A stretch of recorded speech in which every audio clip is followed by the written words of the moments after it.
ವರ್ಷದ ರಾಜಕೀಯ ಸಾರ್ಥಕ ಜೀವನವನ್ನ ನಡೆಸಿರ್ತಕ್ಕಂಥ BS ಯಡಿಯೂರಪ್ಪನವರಿಗೆ ಇವತ್ತು ಪಕ್ಷಾತೀತವಾಗಿ BSY ಅಭಿಮಾನೋತ್ಸವನ್ನ ಚಿತ್ರದುರ್ಗದಲ್ಲಿ ಇದೇ ದಿನಾಂಕ 9ನೇ ತಾರೀಕಿಗೆ ಬೆಳಗ್ಗೆ 11 ಗಂಟೆಗೆ ಕಾರ್ಯಕ್ರಮವನ್ನು ಆಯೋಜನೆ ಮಾಡಿದೆ. ಈ ಕಾರ್ಯಕ್ರಮಕ್ಕೆ ವಿಶೇಷವಾಗಿ ಕೇಂದ್ರ ಸಚಿವರಾಗಿರ್ತಕ್ಕಂಥ ಮತ್ತು ಕೇಂದ್ರದ ಗೃಹ ಸಚಿವರು ನಮ್ಮೆಲ್ಲ ನಾಯಕರಾಗಿರ್ತಕ್ಕಂಥ ಮಾನ್ಯ ಅಮಿತ್ ಶಾ ಅವರ ಆದಿಯಾಗಿ ಕರ್ನಾಟಕದಲ್ಲಿರ್ತಕ್ಕಂಥ ಎಲ್ಲ ಕೇಂದ್ರದ ಸಚಿವರು ಕೂಡ ಇದರಲ್ಲಿ ಭಾಗವಹಿಸ್ತಾ ಅನೇಕ ನಾಡಿನ ಮಠಾಧೀಶರು, ಸುಮಾರು 500ಕ್ಕೂ ಹೆಚ್ಚು ಮಠಾಧೀಶರು, ಎಲ್ಲ ಮಠಾಧೀಶರು ಕೂಡ ಈ ಕಾರ್ಯಕ್ರಮದಲ್ಲಿ ಭಾಗವಹಿಸಿಕೊಂಡು ಈಗಾಗಲೇ ಅವರೆಲ್ಲರೂ ಒಪ್ಪಿಗೆಯನ್ನು ಕೂಡ ಕೊಟ್ಟಿದ್ದಾರೆ. ಇನ್ನು ಅನೇಕ ಬೇರೆ ಬೇರೆ ಪಕ್ಷದ ನಾಯಕರು ಕೂಡ ಇದರಲ್ಲಿ ಭಾಗವಹಿಸಿರ್ತಕ್ಕಂಥ ವಿಶ್ವಾಸ ಇದೆ. ಯಾಕಂದ್ರೆ ಸನ್ಮಾನ್ಯ ಯಡಿಯೂರಪ್ಪನವರು ಕಳೆದ 50 ವರ್ಷದ ಸಾರ್ಥಕ ಜೀವನದಲ್ಲಿ ಪಕ್ಷ ಅಂತ ಬಂದಂತ ಸಂದರ್ಭದಲ್ಲಿ ಬಹಳ ಗಟ್ಟಿಯಾಗಿ ನಿಂತು ಪಕ್ಷದ ಪರವಾಗಿ ಹೋರಾಟ ಮಾಡಿ ಪಕ್ಷವನ್ನ, ಅದರಲ್ಲಿ ವಿಶೇಷವಾಗಿ ಭಾರತೀಯ ಜನತಾ ಪಾರ್ಟಿ ದಕ್ಷಿಣ ಭಾರತದ ಹೆಬ್ಬಾಗಿಲು ಅಂತ ಏನಂತಿದ್ವಿ, ಆ ಹೆಬ್ಬಾಗಿಲಿನಲ್ಲಿ ಭಾರತೀಯ ಜನತಾ ಪಾರ್ಟಿಯನ್ನು ಧ್ವಜವನ್ನು ಹಾರಿಸಲಿಕ್ಕೆ ಅವರಾಗಲಿ ಅನಂತ್ ಕುಮಾರ್ ಅವರು ಇನ್ನಿತರ ಎಲ್ಲ ಅನೇಕ ನಾಯಕರು ಕೂಡ ಬಹಳಷ್ಟು ಪರಿಶ್ರಮವನ್ನು ಪಟ್ಟು ಇವತ್ತು ಕರ್ನಾಟಕದಲ್ಲಿ ಇವತ್ತು ಬಿಜೆಪಿ ಬೆಳವಣಿಗೆಯಲ್ಲಿ ತಮ್ಮದೇ ಆಗಿರ್ತಕ್ಕಂಥ ಮಹತ್ವದ ಪಾತ್ರವನ್ನು ಬಹಳ ಅಚ್ಚುಕಟ್ಟಾಗಿ ನಿರ್ವಹಣೆಯನ್ನು ಮಾಡಿದವರು ಯಡಿಯೂರಪ್ಪನವರು ಅನ್ನೋದಾದ್ರೂ ಕೂಡ ಅಷ್ಟೇ ಹೆಮ್ಮೆ ಹೇಳಕ್ಕೆ. ಅನೇಕ ಸಂದರ್ಭದಲ್ಲಿ ನಾವು ನೋಡ್ತೇವೆ, ರಾಜಕಾರಣದಲ್ಲಿ ಅಧಿಕಾರದಿಲ್ಲದಂತ ಸಂದರ್ಭದಲ್ಲಿ ಸಾಕಷ್ಟು ವಿಷಯಗಳನ್ನ ಮಾತಾಡ್ತೇವೆ. ಆದ್ರೆ ಯಾವಾಗ ಅಧಿಕಾರ ಬರುತ್ತೆ ಅದನ್ನು ನಿರ್ವಹಣೆ ಮಾಡತಕ್ಕಂಥದ್ದು ಕೂಡ ಅಷ್ಟೇ ಮಹತ್ವವಾಗಿರ್ತಕ್ಕಂಥ ಸಂಗತಿ ಇತ್ತು. ಅದರಲ್ಲಿ ಯಡಿಯೂರಪ್ಪನವರು ಬಹಳ ಪ್ರಮುಖವಾಗಿರ್ತಕ್ಕಂಥ ಪಾತ್ರವನ್ನು ವಹಿಸಿದ್ದಾರೆ ಅನ್ನುವಂಥದ್ದು ಕೂಡ ಅಷ್ಟೇ ಸ್ಪಷ್ಟವಾಗಿ ಈ ಸಂದರ್ಭದಲ್ಲಿ ಹೇಳಕ್ಕೆ ಇಷ್ಟಪಡ್ತೀನಿ.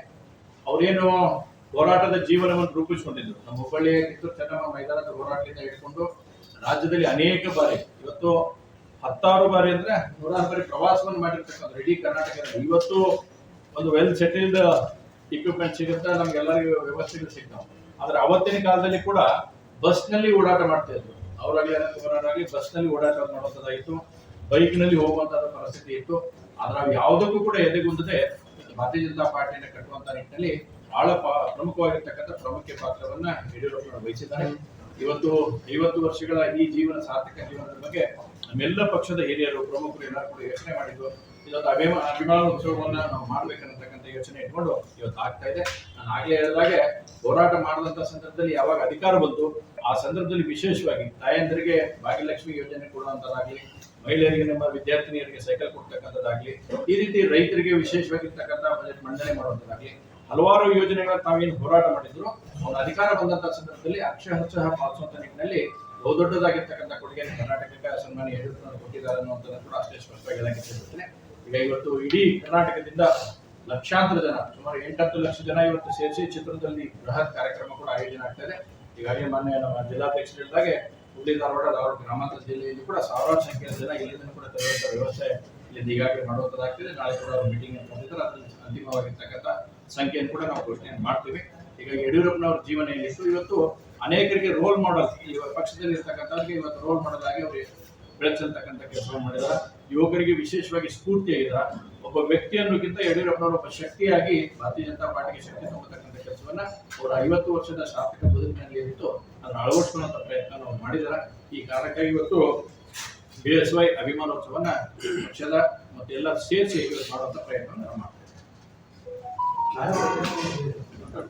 ಸರ್, ಪಕ್ಷಾತೀತವಾಗಿ ಅಂದ್ರೆ ಕಾಂಗ್ರೆಸ್ದವರು ಬರತ್ತಾರೆ ಸರ್. ನೋಡಿ, ಇವತ್ತು ಯಡಿಯೂರಪ್ಪನವರು ಯಾವುದೇ ಅಂದ್ರೆ ಪಾರ್ಟಿ ಒಳಗೆ ಬಂದಂತ ಸಂದರ್ಭದಲ್ಲಿ ಭಾರತೀಯ ಜನತಾ ಪಾರ್ಟಿ, ಅದರ ಚುನಾವಣೆ ಮುಗಿದ ಮೇಲೆ ಕೂಡ ಎಲ್ಲರೂ ಕೂಡ ಅಷ್ಟೇ ಸಮನ್ವಯತೆ ಕೂಡ ಹೊಂದಿರ್ತಕ್ಕಂಥವ್ರು. ಯಾವುದೇ ಪಕ್ಷದ ನಾವು ಚುನಾವಣೆ ಬರಲಿ, ಪೊಲಿಟಿಕಲ್ ಇಶ್ಯೂಸ್ ಬರಲಿ, ಅವು ಬಹಳ ಗಟ್ಟಿಯಾಗಿ ನಿಂತ್ಕೊಂಡು ಮಾಡ್ತಾ ಇರ್ತಾರೆ. ಆದ್ರೆ ಉಳಿದಂತ ಸಂದರ್ಭದಲ್ಲಿ ಕೂಡ ಒಂದು ಒಳ್ಳೆ ಒಡನಾಟವನ್ನು ಹೊಂದತಕ್ಕಂಥ ವ್ಯಕ್ತಿಗೆ ರೂಪುಗೊಂಡಿದ್ದಾರೆ. ಈಗ ನನಗೆ ವಿಶ್ವಾಸ ಇದೆ, ಅನೇಕ ಬೇರೆ ಬೇರೆ ಪಕ್ಷದ ನಾಯಕರು ಕೂಡ ಆ ಕಾರ್ಯಕ್ರಮದಲ್ಲಿ ಬಂದು ಅವರ ಅಭಿನಂದನೆಗಳನ್ನು ಸಲ್ಲಿಸುವಂತದ್ದಾಗ್ತದೆ.